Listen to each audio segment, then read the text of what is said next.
मेरे साथ में हैं अतुल लोंढे पाटिल साहब, महाराष्ट्र मीडिया चेयरपर्सन है, मीडिया कमेटी के चेयरपर्सन है और हमारे प्रभारी हैं। साथ में हमारे प्रियदर्शी भटनागर जी हैं, प्रवक्ता हैं राजस्थान प्रदेश कांग्रेस कमेटी के। मैं आमंत्रित करता हूं आदरणीय शक्ति सिंह गोयल साहब आपको संबोधित करें।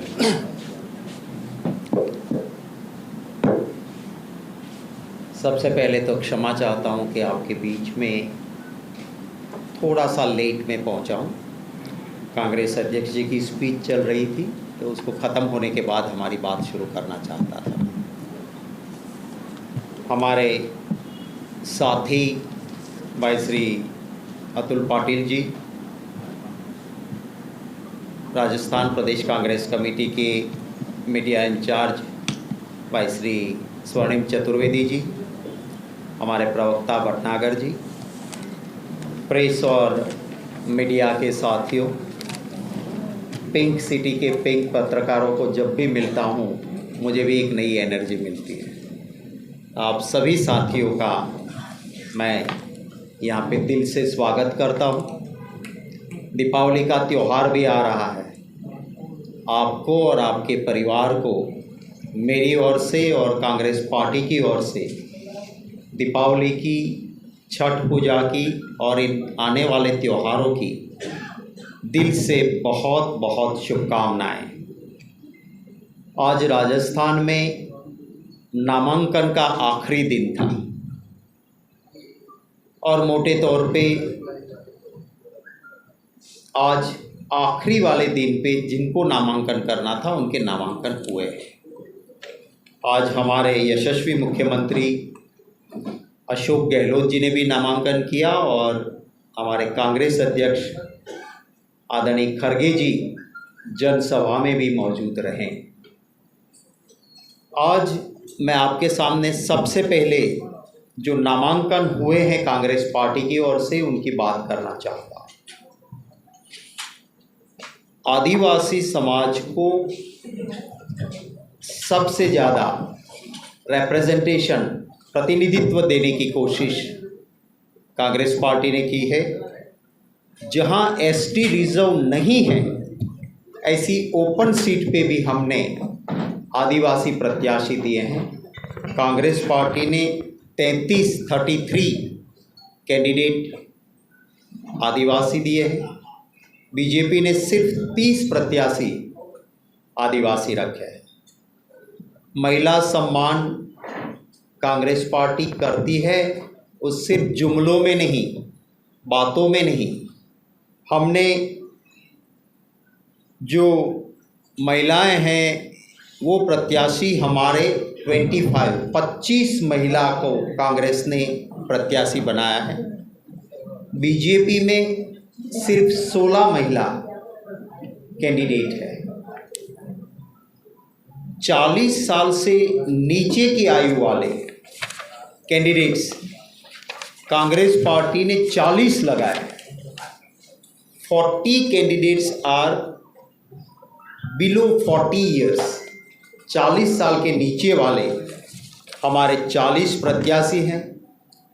NSUI के हमारे स्टेट प्रेसिडेंट अभिषेक चतुर्वेदी, रामनिवास गवाड़िया जैसे NSUI के युवा साथियों को हमने प्रत्याशी बनाया है।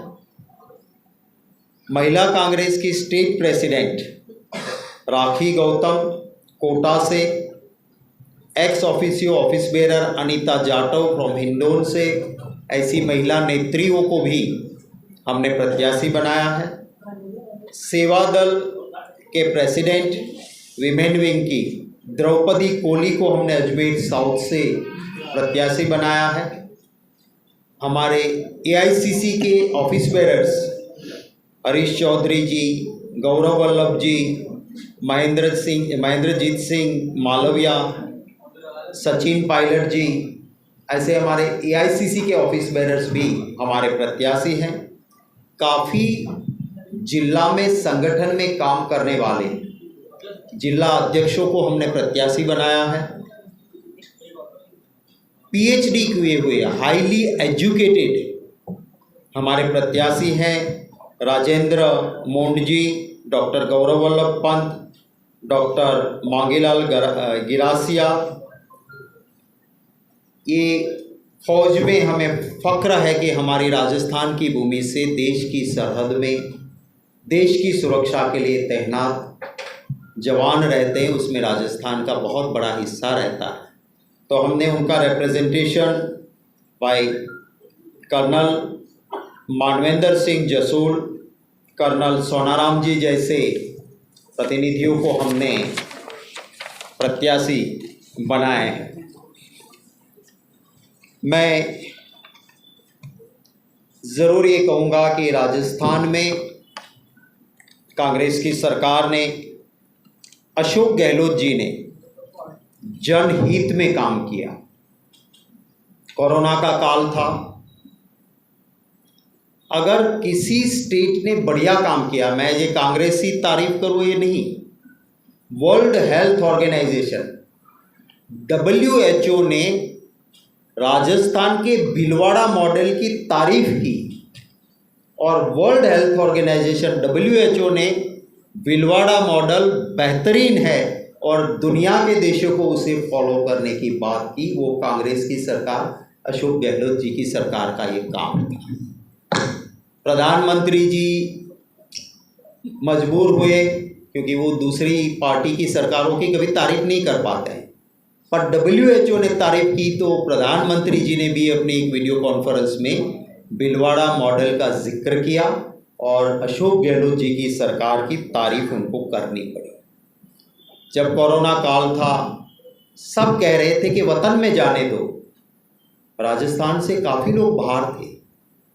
मेरे प्रांत में, गुजरात में राजस्थान के हमारे भाई बहन थे, वहाँ की सरकार कुछ नहीं कर रही थी। हम खुद गवर्नर साहब को, CM साहब को मिले कि भैया इनको व्यवस्था दो, ये राजस्थान जाए, बॉर्डर तक दे दो, बॉर्डर से हम अशोक गहलोत जी को कहेंगे। वो माने नहीं भाजपा की सरकार। सोनिया गांधी जी ने कहा कि कांग्रेस व्यवस्था करे। हमने व्यवस्था की, बॉर्डर तक लोग आए और राजस्थान बॉर्डर से अशोक गहलोत जी की सरकार व्यवस्था करके उनको गांव-गांव पहुंचाया।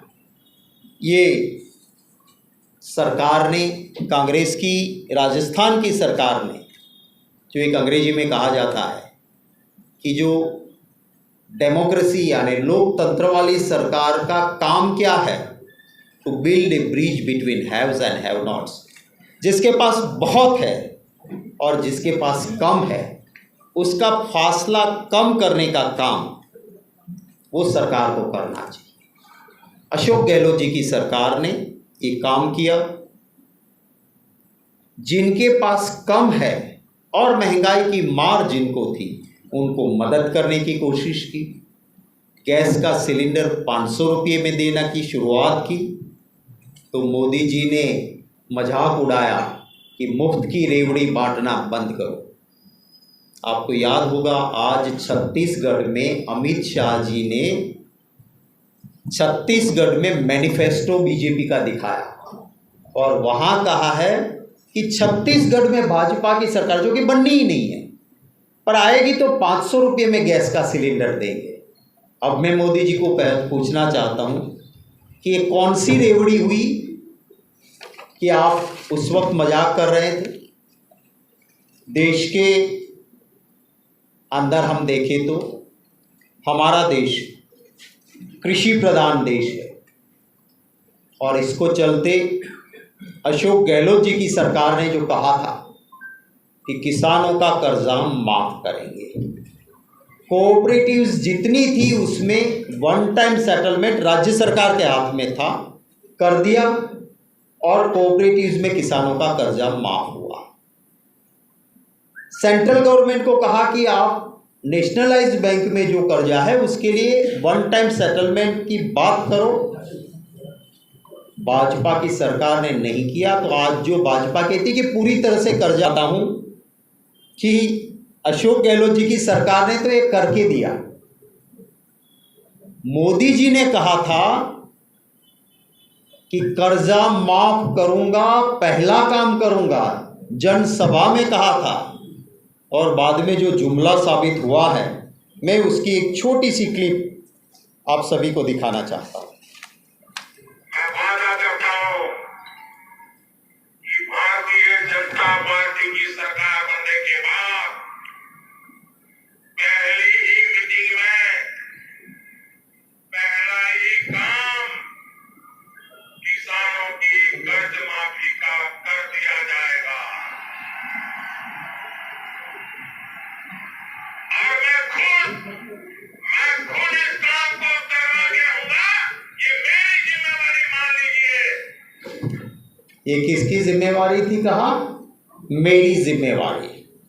गहलोत जी की जो जिम्मेवारी थी निभाई, कर्जा माफ किया कोऑपरेटिव में, पर नेशनलाइज्ड बैंक का ये जुमला साबित हुआ। ये कहते हैं पेपर लीक हुआ। मैं आपको कुछ आंकड़े के साथ बात करना चाहता हूँ। गुजरात से आता हूँ। फक्र है कि जहाँ महात्मा गांधी जी की जन्मभूमि है, आज कभी कभी शर्म भी होती है कि आज के प्रधानमंत्री जी की भी जन्मभूमि है। वहाँ पे सिर्फ चंद वक्त में ही 14 पेपर लीक हुए। 2016 में मुख्य सेविका पेपर लीक, 2017 आप जिसे पटवारी कहते हो, तलाटी मंत्री हमारे वहाँ कहते हैं, उसका पेपर लीक हुआ। 2017 में टेट टीचर्स की एग्ज़ाम होती है, उसका पेपर लीक हुआ।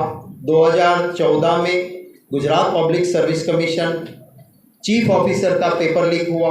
2015 में फिर से तलाटी मंत्री यानी पटवारी का पेपर लीक हुआ। 2016 में village development officers Gandhinagar, Modasa, Surendranagar में पेपर लीक हुआ। 2018 टाट का टीचर्स का पेपर लीक हुआ। 2018 में डेप्यूटी सेक्रेटरी का पेपर लीक हुआ। 2018 में लोक रक्षक दल LRD पुलिस में भर्ती होती है, उसका पेपर लीक हुआ। 2019 में बिन सचिवालय क्लर्क का पेपर लीक हुआ। 2021 में हेड क्लर्क का पेपर लीक हुआ।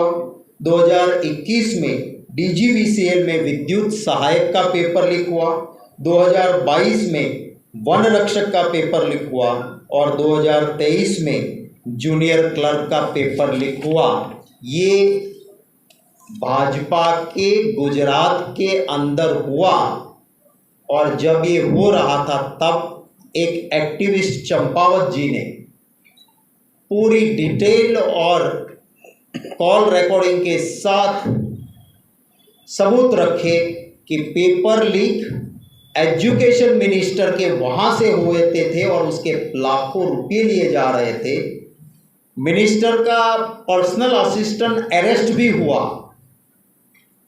राजस्थान में तो ऐसा नहीं हुआ है पेपर लीक में कभी। राजस्थान सरकार एक पहली ऐसी सरकार निकली जिसने स्टैट्यूट बनाया, अलग कानून बनाया और कहा कि 10 करोड़ की पेनल्टी होगी और उम्र कैद की सजा होगी पेपर लीक में। वो कानून लाने वाली राजस्थान की सरकार थी। मैं भाजपा से पूछना चाहता हूँ कि अपने गिरबान में देखो कि क्या स्थिति आपने बना के रखी है। अभी अभी आपके बॉर्डर पे पालनपुर है बनासकांठा में, राजस्थान के लोग आप जानते हो। पालनपुर में पुराना नहीं नया ब्रिज टूटा और ये जो ब्रिज टूटा वो ब्रिज एक ऐसी कंपनी ने बनाया जो कंपनी ब्लैकलिस्टेड थी, घोटाला किया था, ब्लैकलिस्टेड थी। वो कंपनी थी GPC इंफ्रास्ट्रक्चर। ब्लैकलिस्टेड कंपनी ने 1,25,00,000 रुपया बीजेपी को दिया। 001033 HDFC चेक, पालनपुर, डेट 4 मई 2019। ये ऑन रिकॉर्ड है। हिम्मत है तो बीजेपी मेरे खिलाफ मानहानि का कहीं मुकदमा करना है, देश में कहीं पर भी कर ले, पूरा प्रूफ है मेरे पास। 1.25 करोड़ रुपया लेके एक ब्लैकलिस्ट कंपनी को आप ब्रिज का काम देते हो और वो कंपनी फिर ब्रिज बनाती है और टूटता है, 2 दलित लोग, गरीब लोग की मृत्यु हुई, 14 लोग हताहत हुए। सिर्फ ये एक ब्रिज नहीं, माधापर चौकड़ी, Bopal ring road, Borsad Chokdi, Nandelav, Unjha highway, Sindh road, Shantipura, क्लाच ओवर, महसाणा बाईपास, सरटोक गांव, पीपलोद कवच, उधना दरवाजा, मजूर गेट अथवा सूरत, 13 ब्रिज नए बने हुए। भाजपा के शासन में भय मुक्त भ्रष्टाचार होता है और ये कंपनियां जिसने ये ब्रिज बनाए टूटे, उसमें एक रंजीत बिल्डकॉन लिमिटेड है। उसने 21 लाख का बीजेपी को फंड दिया देना बैंक से 981462 चेक नंबर से। इसी रंजीत बिल्डकॉन ने 15 लाख का चेक दिया 981460 नंबर चेक से देना बैंक 2000। अभी तक आपने पूरा आपने अच्छा से 200 दिलाया, तो आप जो राजधानी चुनाव के वक्त कांग्रेस में जो उत्साह बढ़ रहा है, तो कांग्रेस में कहाँ से उत्साह आएगा, जबकि ऑलरेडी आपका दो चीजें हैं। एक, हम किसी की डिमांड को फुलफिल करके वोट देंगे पॉलिटिक्स, या दूसरी राजनीति होती है राम का मरे या रहीम का मरे, मेरी वोट बैंक भरे, जज्बात से खिलवाड़ करो। गुजरात में आपको नज़दीक में आप देख लीजिए, गुजरात में कभी भी मोदी जी, मैं विरोधी दल का नेता रहा हूँ उनके साथ, कभी भी डेवलपमेंट के नाम पे उन्होंने वोट नहीं मांगा। जब चुनाव नज़दीक आता है तो मियां मुशर्रफ आपका राजस्थान से लाए हुए सोहराबुद्दीन को मार दिया, तो क्या गलत किया? उस वक्त वो ये भूल जाते कि तुलसीराम प्रजापति राजस्थान का एक जेल में कैद में था, उसने खत लिख के दिया था कि गुजरात में नरेंद्र मोदी की पुलिस मुझे बुला के मार डालेगी, बचाओ, पर उसको नहीं बचाया गया और वहाँ लाके उसको मार दिया। उसमें तुलसी भी था, राम भी था, प्रजापति था, पर उसको याद नहीं किया। हिंदू मुसलमान करके वोट बैंक की पॉलिटिक्स वहाँ की, वरना यही मोदी जी थे गुजरात के सीएम बने। उसके बाद 3 बाई इलेक्शन, बड़ौदा में एक जसपाल सिंह जी थे बीजेपी के, उन्होंने रिजाइन किया। महुआ में एक ट्राइबल एमएलए की डेथ हुई और वजूभाई वाला ने राजकोट से मोदी जी के लिए सीट खाली की। तीनों बीजेपी की सीट थी, तो हमने जीत ली थी। मोदी जी बहुत कम वोटों से जीते थे, और फिर गोदरा किया या करवाया। राम के नाम पे वोट लेने के बाद राम सेवक को जलाया या जलने दिया, और फिर हिंदू मुसलमान करके वोट बैंक की पॉलिटिक्स करने के बावजूद आपने देखा होगा कि 2004 एंड 2009 ऑलमोस्ट हमने उनकी बराबरी में वोट पाए। सीटें भी 26 में से एक बार 14, एक बार 13 कांग्रेस पार्टी जीती। तो ऐसा नहीं है कि बिल्कुल वहाँ कांग्रेस मर चुकी है। हाँ, ये बात सही कि लास्ट रिजल्ट, और वो भी वोट एंटी बीजेपी वोट का बंटवारा भी हुआ, कुछ हमारी भी गलतियां रही, पर ये जो सच्चाई है उससे कोई मुंह नहीं मोड़ सकता।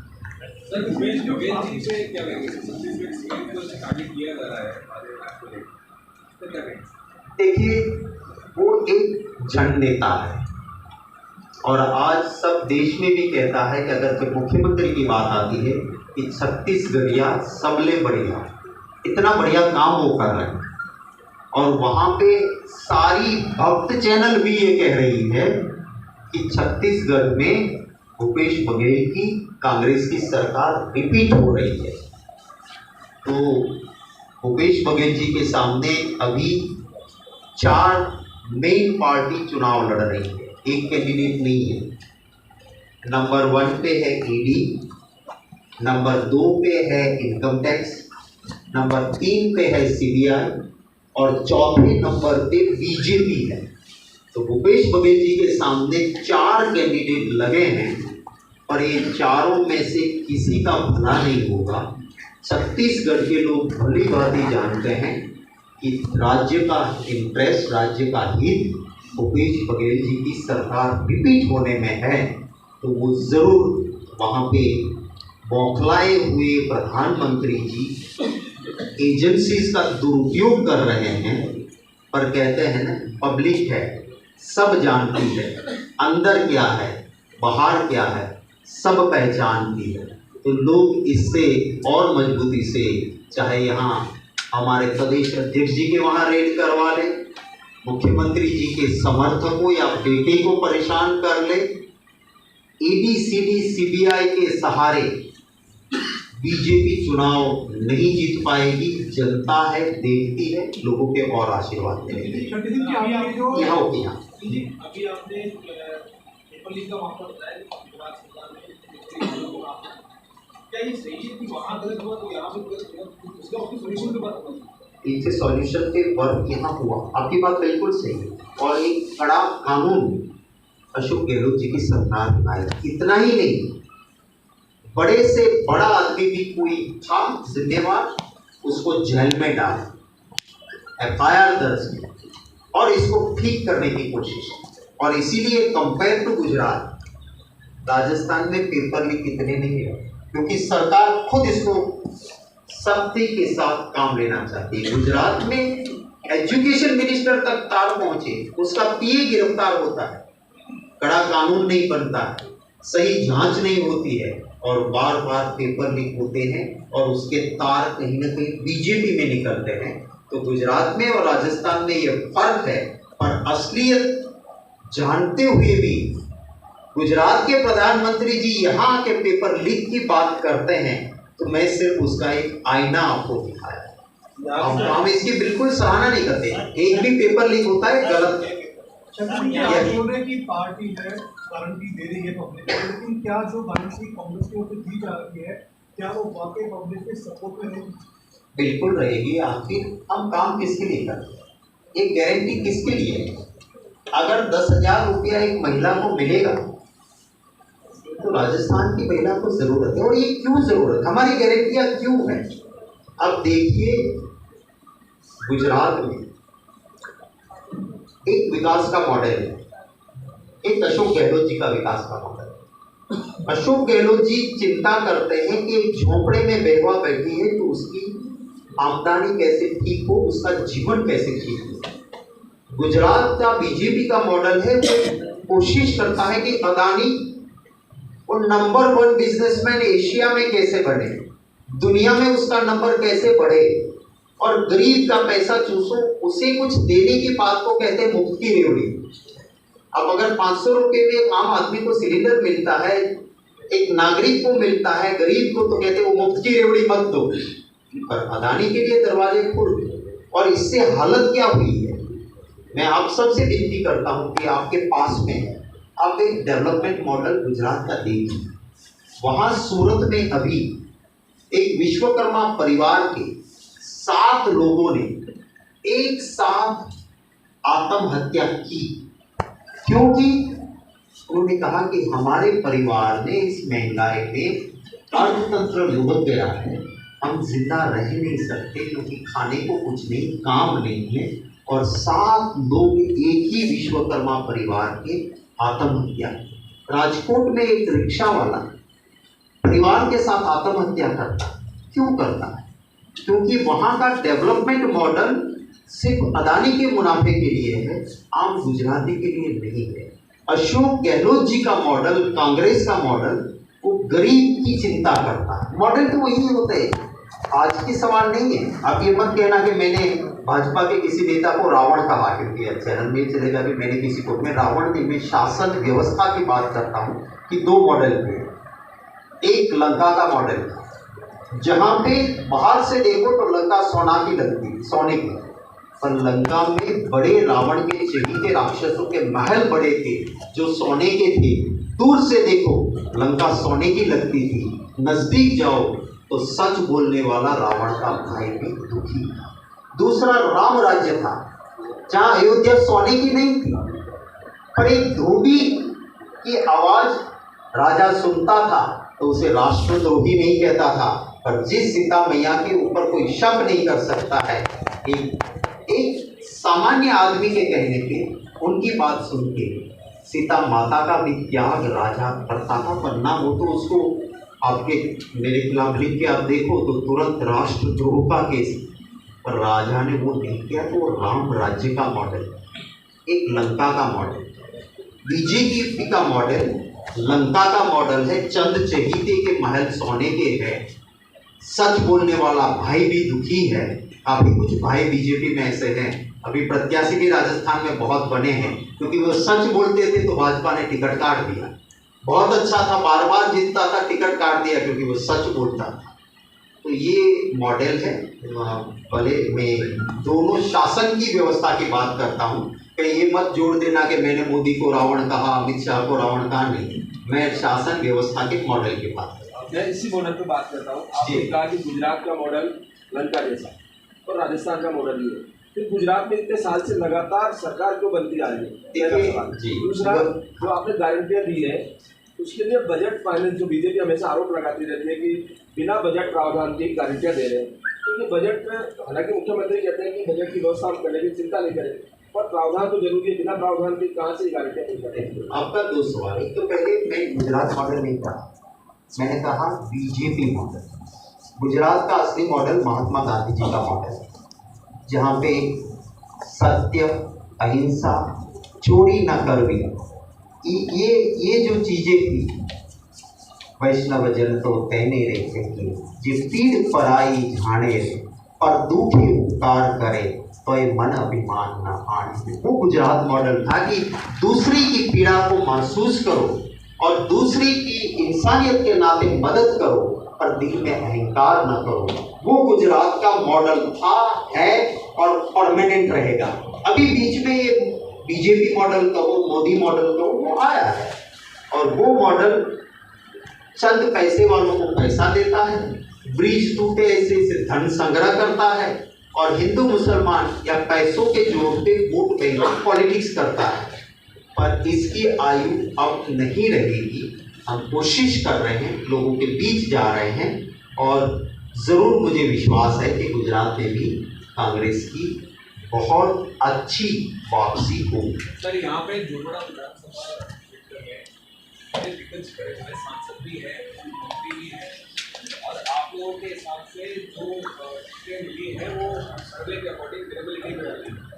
अभिषेक चौधरी NSY से आते हैं, तो वहाँ सर्वे के अकॉर्डिंग देखा गया है कि आपने आखिरी नंबर पर दावा किया। देखिए, हमने बहुत सारी चीज़ें की, हमें नई लीडरशिप भी खड़ी करनी है, हमारे युवाओं को लगाना भी है। हमने सर्वेस भी देखे हैं, हमने लोगों की सुनी है कि लोगों को कौन, हमने कहीं बहुत सीनियर नेता को टिकट नहीं दिया, इसका मतलब नहीं कि हमने इसको काट दिया, इसका हम कहीं ना कहीं और उपयोग करेंगे। जरूरी नहीं है कि सबको हर वक्त वही चीज मिले। अंग्रेजी में कहावत है कि कोई चीज परमानेंट नहीं है, change is the only permanent phenomena. बदलाव एक ही कायमी है, बाकी और कुछ भी परमानेंट नहीं है। तो बदलाव किए हैं कहीं पे। आपने जो पर्टिकुलर सीट पे कहा है तो हमें विश्वास है, हमारा सर्वे भी देख रहा था, और एक युवा जुझारू जो आने वाले दिनों में एक जिसमें लीडरशिप की क्वालिटी एस्टैब्लिश होने वाली, ऐसा युवा साथी भेजा है। मुझे पूरा विश्वास है कि लोगों के आशीर्वाद और प्यार के साथ वो वहाँ से जीत के निकलेंगे।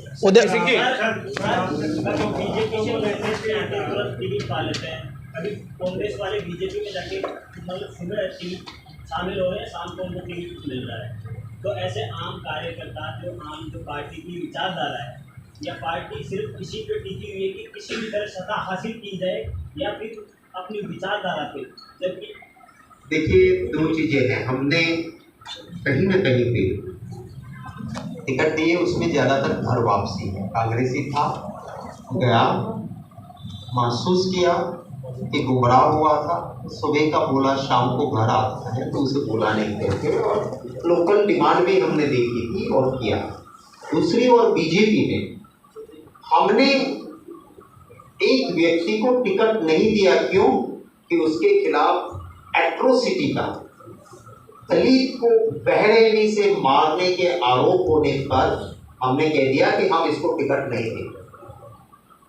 उसको बीजेपी ले जाकर टिकट देती है, तो फिर दलितों पे अत्याचार या लॉ एंड ऑर्डर पे बोलने का बीजेपी को क्या अधिकार? सर, सरकार तो आपकी थी, तो आपने कार्रवाई क्यों नहीं? हमने की है और कार्रवाई की है और कड़ी कार्रवाई की है।